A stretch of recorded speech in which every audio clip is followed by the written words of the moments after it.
Next question is related to the pandemic.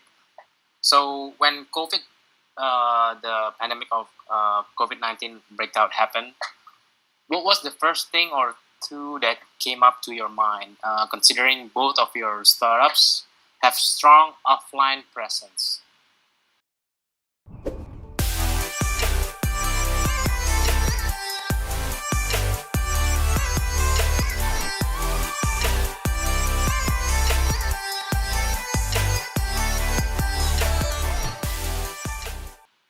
Okay, so next question is from Marcel. To try to promote workplace equality, should gender quotas be commonplace? So let's start with Gita first. Ah, God. Okay. I feel very conflicted with quota, but I would say two issues with quota. One is the way we even look at the idea of quota, right? Like when we go, oh, you have to hire someone for their gender. It's already as if that person who applied isn't good enough to begin with. When I got into Wharton, this happened a lot actually. They're like, "Oh, you got in? Yeah, you're Indonesian girl." And I was like, "No, I'm honor student from University of Chicago with investment banking and regional manager of Asia and the Middle East position for an infrastructure company that is not my dad's company. So maybe I got in because I'm a badass." But no, I got that a lot. Oh, the quota, like the Indonesian woman, like, whatever quota. I was like, or maybe I'm just badass. But no. So I think that's already a problem, the way we look at the idea of quota. Second of all, you know what? A lot of it is also, like I said, I'm very intrigued by the idea of societies and systems because they're very real, right? Like they are something that you live within.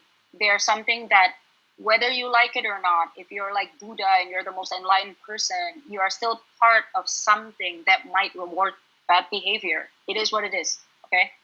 And I think when you see that, you'll realize that the idea of hiring people based on their, whatever their gender, their race, whatever it is, understand that people don't all start at the same place.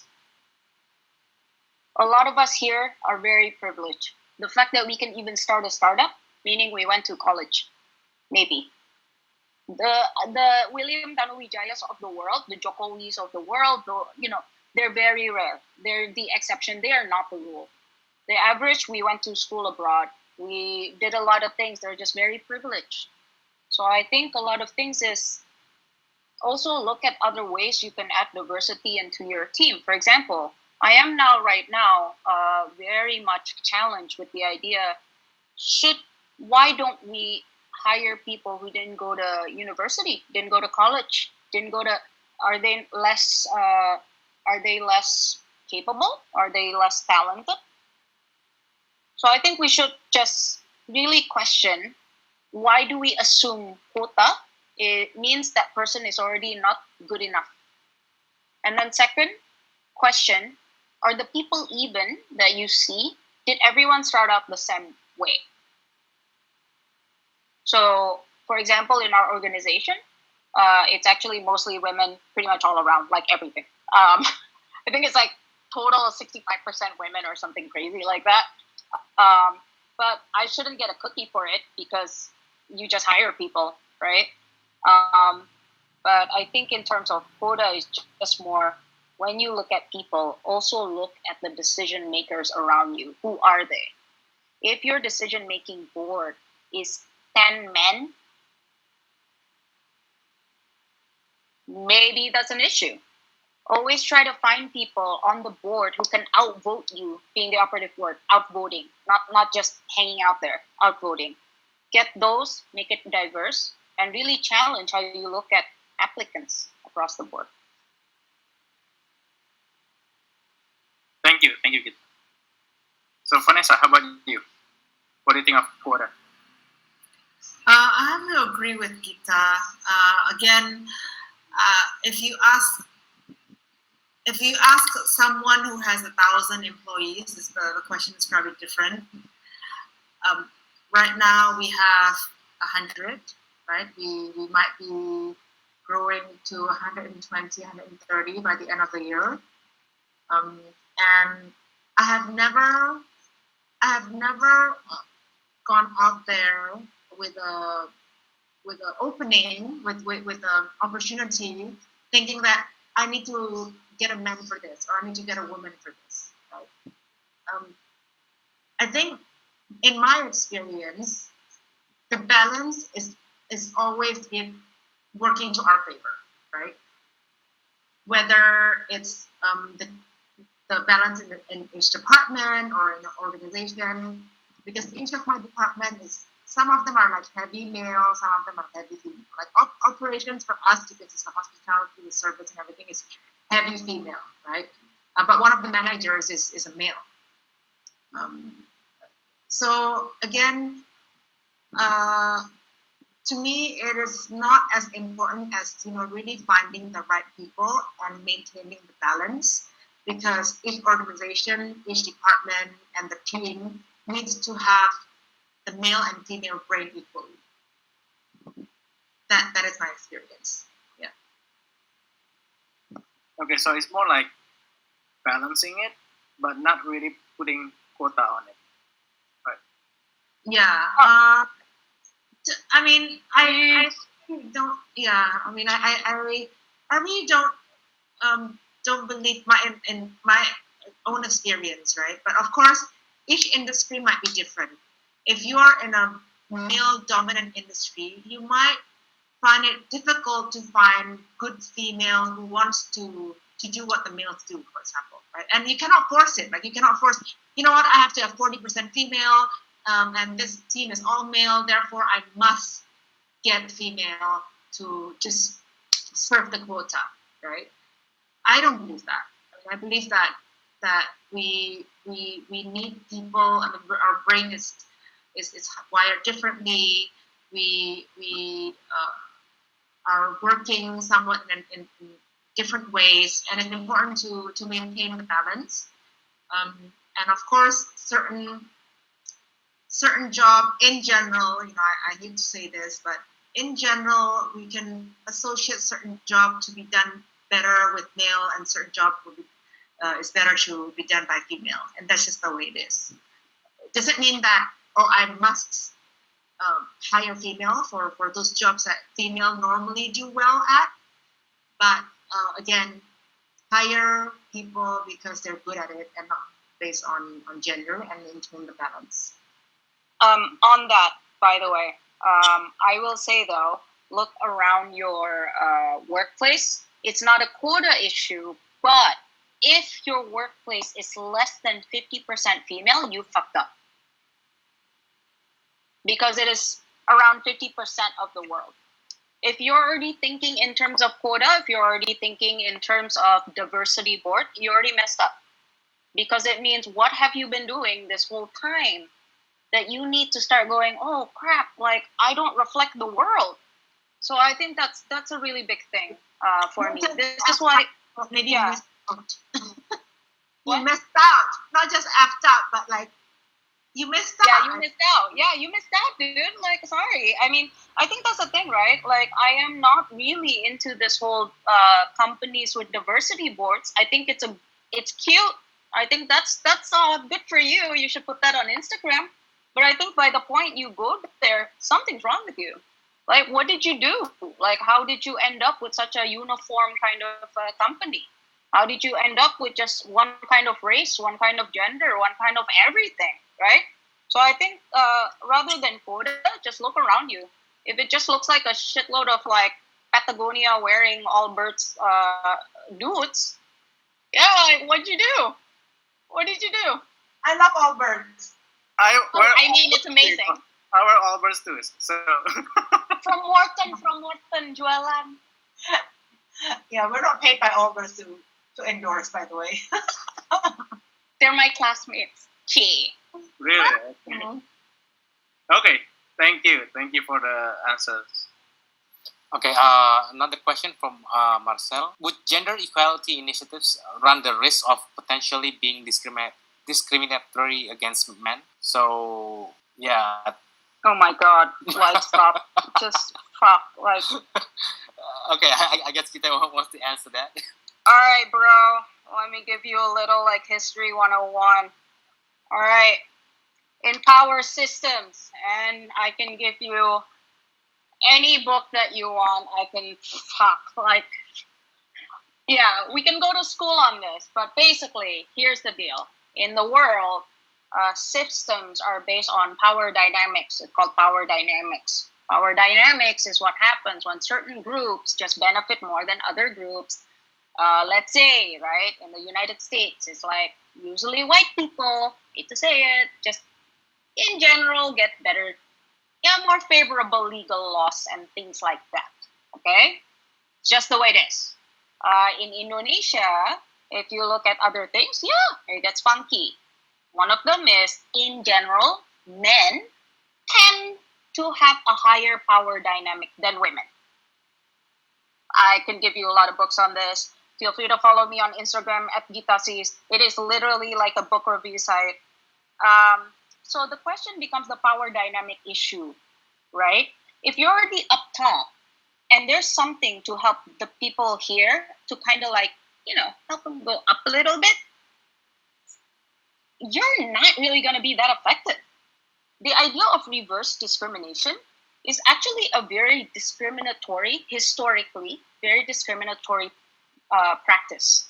The idea of reverse racism is a way to switch the situation so that equality measurements actually don't happen.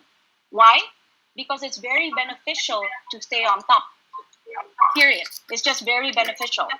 If you can, you want to stay on top. But the problem is, you might miss out. Like the world might miss out on great talent, on great people, on great things that wouldn't have otherwise come up. So, no, reverse discrimination is bullshit. It has been considered so by literally every sociologist, political scientist, economist, like you name it. There's like studies on this that won, Nobel Prize. But is it something that is a real concern for a lot of people? Yes, it is. Because it's a power dynamic issue. Don't lose your power. It's very scary. And that is why this keeps coming up. Okay, I think Gita has answered that pretty thoroughly. So, Vanessa, I heard that you have to leave in 5 minutes. So let's get to the last question from Arya. Yeah, so last question. What is the most in the journey that you want to share to encourage more female founders or leaders to stay really resilient? Let's start with Vanessa first. Oh, okay. Sorry about that. There's so many stories. I have to pick one. I think one of the biggest lesson I learned throughout this journey is actually something simple. It's about storytelling. I never thought it was such a big deal. I mean, everybody can tell a story, but everyone has a story, interesting story. But I have never experienced such intense storytelling until I became a founder. And that's not from just fundraising or selling or convincing people, but it's just in every single thing that we do. Right? When I first started, I had to convince pretty much everyone because I didn't have any product that is big enough for people to see the vision or the dream that I have with GoWork. Right? So from talking to a landlord that has multiple buildings in Jakarta, mall owners, investors who have seen it all, it's not easy. Like it's not easy, and it is something that I continuously want to be good at, to get good at. And the interesting thing is that once, the teacher comes when you're ready. I never knew that there's like a science behind storytelling. I thought I have kids, I tell them stories. I mean, that's enough, right? But once I knew that there is a science behind it, there's actually good ways to say it. Of course, we all experience being completely fixated with someone who tells really amazing stories, and some people we consider boring, right? I mean, obviously, thankfully, there's a way to get good at it. So I start looking into it, and there are actually a lot of science behind it, a lot of knowledge, a lot of psychology behind storytelling, and it is something that whether you are a founder, you're an entrepreneur, your parents, your spouse, it is helpful to be and where you want to be and to get what you want to get. I totally agree. I mean, storytelling is a skill that being I think a leader, you have to have that, right? Because you have to be able to make people buy into your vision, right? And being able to relate to them, and the way you relate to some people might be different to others, and how you connect with them is through storytelling. So I agree with you, and I can relate to what you just said. Yeah, and building a team as well, right? I started with one of me, and the second, third, fourth hire, I mean, they're all still with us now. I didn't have anything back then, right? I didn't have anything. I only had like one apartment loft at City Loft. That was our first rework, and they came from big companies with stability, with like big salaries. We had to pay them less, and we had to give them less benefit. It's all because they believed in me, and thank God they did. they're like a blessing, right? They're a blessing. I mean, all of our employees are blessings for us. Yeah. Thank you, Vanessa. So, Vanessa, we understand that you have to leave soon. So, if you want to leave, feel free. Thank you so much for joining us today and sharing. Most of your stories are very, very helpful in terms of, I think, making us understand of how tough it is, but how rewarding it is as well. Thank you so much, Arya. Sorry, so sorry, Gita. Have to Thank you, Vanessa. Thank you so much. Bye, everyone. Gita, so how about you? How about your lesson learned, the biggest lesson learned, and something that you want to share to everyone here? So, in the book From Good to Great, there's this idea called the mirror window dichotomy. So in mirror window dichotomy, if something goes really wrong, you look at a mirror, the highest form of leadership, you look at a mirror and you blame yourself because the buck stops somewhere. If things go right, you look out the window because it's not because of you. You didn't do that. Your team did. A lower level of leadership does it the other way around. When they're successful, they look at themselves. Wow, great job. I'm awesome. When things are wrong, they blame their team. What's wrong with you? That's mirror window dichotomy. Because the thing with entrepreneurship is we all need to really stop thinking we're so great because we're really not. None of us are friends with Bill Gates. So calm the hell down. If you want to get to a level where you really make impact, stop thinking of yourself.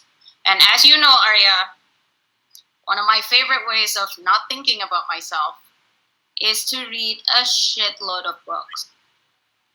Like, so many books. Yeah. I read about, I don't know, a lot of things. Gita mentioned that she read 52 books so far this year. I'm a hermit. But try to go for one book a month, honestly. It'll change your life because it'll make you stop thinking about yourself. Just stop thinking about yourself Think about your purpose, what your actual impact is. If anything goes right, that's your team. You probably are like worth 5% of that equation, maybe less. But if something goes wrong, it's definitely you, because you hired your team. You trained them. So start looking at your business and your leadership differently. Yeah, I totally agree. So I think one of the lessons that I was given by my father was that there is no bad soldier, there's only bad general. Damn. Yeah, so I think that is a simple way to recap what you just said. Yeah. So yeah, thank you, Gita, for your candidness, for your for being true to what you are. I mean, I know you, so Yes. thank you for sharing it. I mean, to a lot of people here, All and we do is talk about books. yeah, and like we do talk about other things as well, but yeah, let's keep things simple here. Well, Like, we have to do a lot of sensors on the yeah. Apologies. So yeah, thank you so much, Gita, for coming today online today, sharing with us everything that you just shared. Hopefully in the future we can do something like this again for different topics. You know, maybe for more deeper knowledge in terms of specific knowledge that you share or you learn from reading books. Yeah. And yeah, thank you so much. So Yeah, thank you, Gita, and thank you to the audience. And we will send follow-up email for feedback form and AWS application form. If there is any more question, participants can fill in form in the follow-up email or send an email to redaksi@siar.com. And stay tuned to siar.com and Sjahrir News YouTube channel. We've uploaded some of the early episodes. And once again, thank you, Gita, and thank you, Vanessa, for today's sharing. Thank you. So thank you, everyone. See you next time. Bye. Bye. See you.